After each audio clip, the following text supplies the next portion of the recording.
سبحان ذي الملك والملكوت سبحان ذي العزة والعظمة والقدرة والكبرياء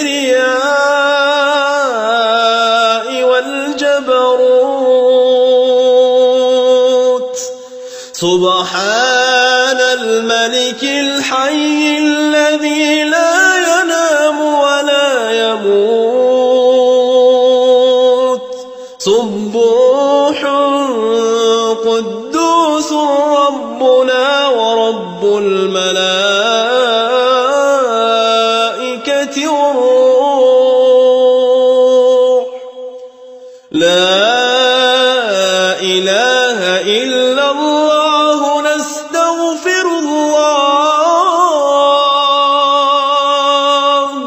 نسألك الجنة ونعوذ بك من النار